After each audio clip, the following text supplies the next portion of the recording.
One Crazy Summer, Chapter 11. Even the earth is a revolutionary. Once breakfast was over, most of the kids left, except for a dozen who stayed behind, including us. I told my sisters we might as well stick around for the summer camp program.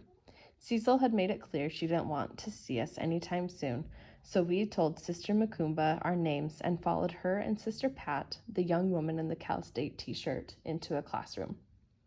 I felt silly and wrong calling a grown person Brother So-So or Sister Such and Such. But thanks to Cecil, we now had brothers and sisters we had never before laid eyes on.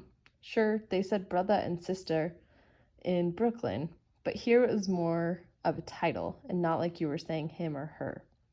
As far as I could tell, none of the grown people at the center went by Mr., Mrs., or Miss. If Big Ma could see how quickly our home training had flown out the window, she would have had us on the next Boeing 727 back to New York. There was something welcoming about Sister Makumba, whom I liked right away. If Sister Makumba had met us at the airport, we would have felt welcomed as she stepped forward to claim us. She would have wrapped us up in her green, purple, and orange African print dress and begged our forgiveness for having left us. We sat at one of the two long tables. The classroom was unlike any I had ever been in. Instead of pictures of George Washington, Abraham Lincoln, and President Johnson, there was a picture of Huey Newton sitting in a big wicker chair with a rifle at his side. There were other pictures of mostly black men and a few women hung up around the room. I expected to find Dr. Martin Luther King's photograph hanging on the wall, but I was disappointed. Malcolm X and Muhammad Ali were the only faces I could name. I didn't know any of the women, although one woman looked just like Big Ma. Next to her picture were the words, "I'm sick and tired of being sick and tired." On the walls were big sheets of lined ruled paper written in teachers' neat handwriting. The first one said, "What we want," in green letters. On the other side of the wall, another said, "What we believe." Vanetta didn't seem to care that we were in some sort of Black Panther summer camp, learning to become Black Panthers. Her attention was fixed on the three sisters with the flared sleeve dresses and their round curly afros. I knew I would hear all about it later, how it was time for her to have a new hairstyle and that our clothes were baby clothes. Sister Makumba asked, "Hirohito Woods?" A boy from the other table with dark spiky hair, brown coppery skin, and slanted eyes groaned. He was probably my age. Sister Makumba smiled in spite of his groaning. She beckoned him to her side, her many bracelets jangling as she waved him forward. "Hirohito will help me with my demonstration." I didn't have to turn to see Vanetta's mile-long pout. It was just like Vanetta to be envious of someone else being in the spotlight. Hirohito didn't seem thrilled at all. He pushed his chair backward, scraping the floor, and went solemnly up to the front.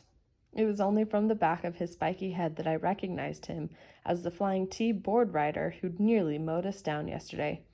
I had half a mind to sock him good.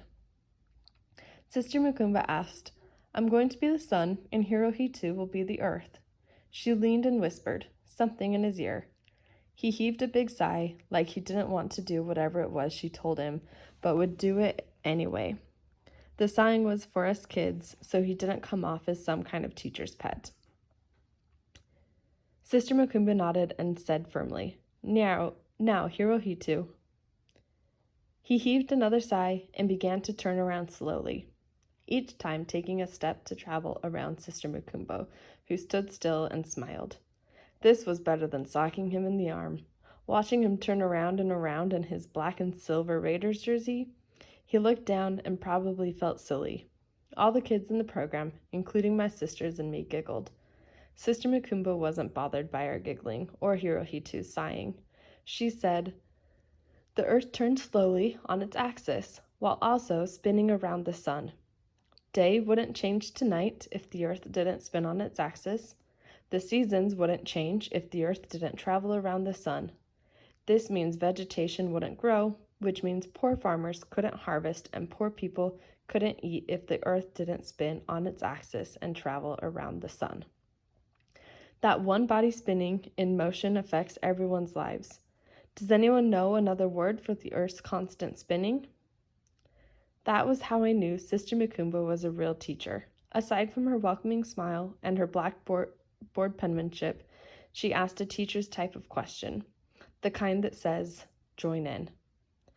Thanks to my time spent with Merriam-Webster, I had a few words in mind. Rotating, orbiting, turning, circling. I wanted to join in, but I felt silly being one of the older kids. Not as silly as Hirohito spinning around, but too old to wave my hand frantically as all the younger kids around me were doing. The older sister of the three girls also sat on her answer. She probably knew too, but left it up to her sisters who wanted to be called on. When one of the kids called out, "Revolving," Sister Makumbo clapped her hands, her bangles jangled. "Yes! All of your words are right, but revolving is right on." Sister Pat then gave the boy a cookie. Sister Makumbo said, "Revolving, revolution, revolutionary, constant turning, making things change." Sister Pat said, "Huey Newton is a revolutionary. Huey makes change." And Sister Makumbo continued saying, "Che Guevara was a revolutionary. Che made change."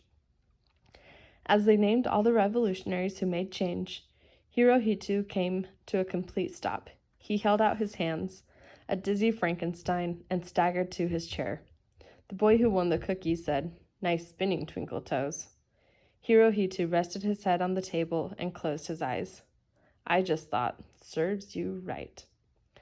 Sister Makumbo announced, "Today we're going to be like the earth, spinning around and affecting many. Today, we're going to think about our part in the revolution." Vanetta's hand shot up. I kicked her under the table. But she was determined to have everyone look at her, which meant have everyone look at us. I forgot all about Hirohito and was now afraid of what Vanetta would say next. And sure enough, Vanetta said, "We didn't come for the revolution. We came for breakfast." Then Fern added, "And to meet our mother in Oakland." If Hirohito's spinning made us giggle, Vanetta's declaration made everyone, except my sisters and me, and the still dizzy Hirohito, full out laugh. The group of girls whom Vanetta had been winking at were the main cacklers. Even Sister Makumbo, caught off guard by Vanetta's and Fern's outbursts, allowed herself a chuckle. I blamed Vanetta and not Fern, since I didn't want the world to learn we didn't rightfully know our mother. Fern wouldn't have uttered a word if Vanetta hadn't raised her hand to speak. Even worse, Vanetta had thrown a king-sized monkey wrench into my plans.